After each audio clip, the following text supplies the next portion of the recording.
Welcome to a video that can help you figure out if you need a game in 10 minutes or less. Good morning, afternoon, and evening, everybody. My name is MiAh, and the guy who stole my diary went missing. My thoughts are with his family now. Thanks so much for checking out this small video. I know it's so unlike you, but hey, I'm lucky you appeared. Today we're taking a look at a game just released on Steam called Menace, a top-down, turn-based, tactical game based in a sci-fi universe. Developed by Overhyped Studios and published by Hooded Horse. Released in early access and selling for $40. And yes, these are the same guys who made the game Battle Brothers, a game that I have also really enjoyed over the years. So, that's a good sign. So, what even is this game, and is it even worth our time and precious coin? Well, let's find out together. So, basically, you are a major of some giant starship, and while traveling through hyperspace, or lightspeed travel, or whatever they want to call it, the entire command crew is killed. Uh-oh! That only leaves you! So I guess you're in charge now. You're the new commander of this massive ship and all its resources. You work for some kind of generic super space government, and you've found yourself in some backwater edge of the galaxy for unknown reasons, and now it's time to play politics, but not actual politics, because that'd be cool. By politics, it just means whoever you help gives you rewards. That's about it. But anyway, time to get to work doing whatever. I honestly don't know why we're here. The game doesn't really tell you why you're here or what your purpose is. I'm just in charge now. So let's go over the number one reason of whether or not you should buy this game, the gameplay. The gist of what you'll be looking at is this. The other screen that you'll be looking at for the other 50% of the time is this. So yeah, this is the other half of your screen time. These are your missions. It's turn-based, as I previously said, with a lot of different stats and environmental details, as well as a variety of different enemy types and enemy strategies that you'll have to contend with, and optional objectives or main objectives, depending on what you're doing.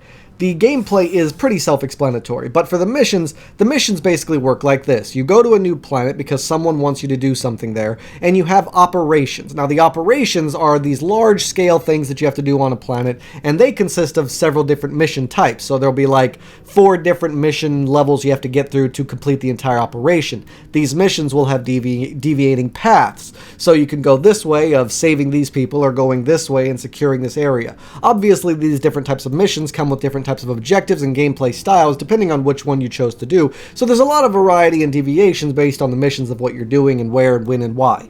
So that's pretty cool. As for the gameplay itself, in each mission, you'll move your units a certain amount based on AP or action points. Those are also used for skills and for attacking, so you'll have to manage them well. And it's pretty much exactly like every other tactical game I've ever played. So if you've ever played any tactical games ever, then you'll pretty much figure out the gameplay here really quick. It doesn't really vary much or do anything new or different. What I will say about the gameplay is that despite it lacking any originality, it does have some charm to it, and it is designed very well, and it makes sense. Things feel balanced, things operate the way you'd expect, and overall the design of the gameplay was well done, and it's cohesive. It's engaging and fun, just like all the others, so if you were concerned, then allow me to quash those fears. The gameplay is what you'd want in something like this. Next up, I'd like to talk about the graphical design. In some parts, it's really good, like when you're in the missions. There's plenty of detail, there's weather events, lighting and contrast, even good color choices. Overall, the game looks great when you're in the missions doing stuff. Unfortunately, it starts to divvy downwards whenever you're outside of a mission, lacking a lot of realistic animations, detail, and character art that's a bit stagnant. I mean, for $40, I expect the people to be talking to me and moving at the same time. I expect fluid animations of conversations and events and other things, like when I'm in my management section of the game. Maybe some more cutscenes too, but overall it's rather bland and boring. I just don't want to be here. I mean, look at XCOM, any of them, and you'll see fluid animations, details, and a lot of other graphical and gameplay qualities that improve the overall rating even during downtime between missions. It's something a lot of games today that come out like these that they're lacking, and these guys are making the exact same mistake. Because of this, I don't really want to be in between missions. It's lackluster and boring compared to the rest of the gameplay. But overall, the graphics were still really good for the actual combat scenes, so at least there's that. And even in between missions, while lacking and while I did say a lot of negative things about it, it's also just, it's not awful either. So overall, I have to say, good graphical design.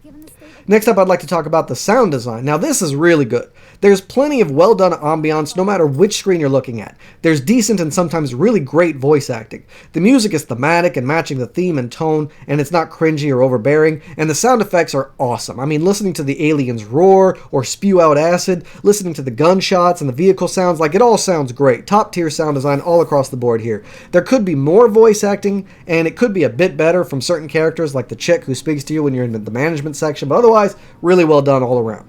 Now let's talk about the little fixins that lie in between the bigger points of the game design. The tutorial, the user interface, the price tag, and the stability.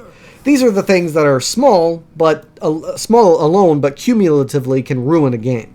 The tutorial was crap, for instance. One of the worst tutorials I've ever seen, barely taught me anything, and if I wasn't already a veteran of tactical strategy games, I'd have been lost as hell. It's just one mission, and it basically just tells you how to move your people and how to shoot, which a child could have figured out. But the game didn't really teach about resource types, accumulation of resources, or the little bits and bobs of management icons, resources, etc. So I'm just kind of confused there, here and there, whenever I'm doing in the management screen. As for the user interface, it's a bit mismanaged and a little bit discombobulated, but for the most part it serves its purpose, I guess. But I wish the text was larger, and I wish it was a bit more organized, because it can be confusing at times. Hell, sometimes I just absolutely had no idea what I was looking at, so I just decided to leave and come back later when I had more patience stored up to examine it. Then you've got the stability of the game, which was actually great. It never dropped frames on me, never crashed, never clipped, never broke in a way I could obviously see, which was really a nice touch. Everything ran super smooth, which overall improved and increased my opinion of the game.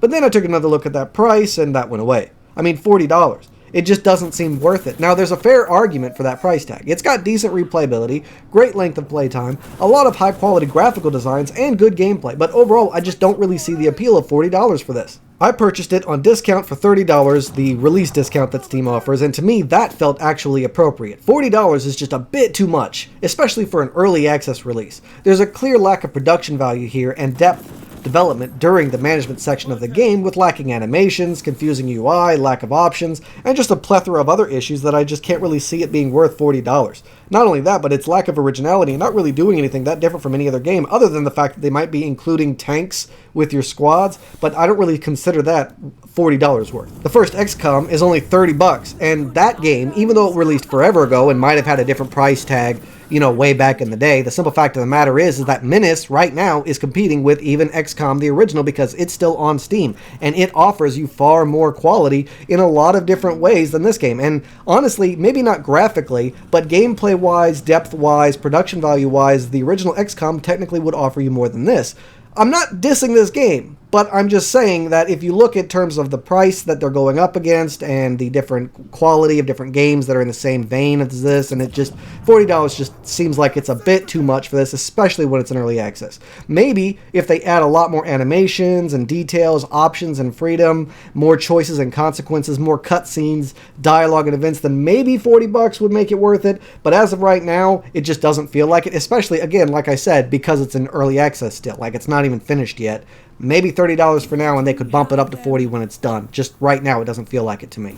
So with all that said, what are my final thoughts and my ultimate recommendation? Well, honestly, I have to recommend it. I don't see it like some kind of next-gen phenomenal game or anything. It's not like a super amazing, but it's definitely not awful. There's actually quite a lot of really good qualities to this game, and its development looks insanely promising. Even though it's not finished, it's still very high quality in a lot of ways. It looks great, it plays great, it feels great, it's got a great idea, it's all implemented cohesively and overall impressively, and despite my personal problems with it, despite the critiques I have with it, I still think it's a really good game. I do have issues with that price tag, so maybe wait for a discount, but otherwise I see no real reason to not enjoy the game right now, especially since right now it's got the discount. So if you're going to pick up this game, then you got to do it now. It's a great little game with a hell of a lot of potential, and I mean a hell of a lot of potential. So if you're a fan of games like this, then you would be a fool to miss out on it now while you have the chance. So yes, obviously, I recommend this game. Highly recommend this game.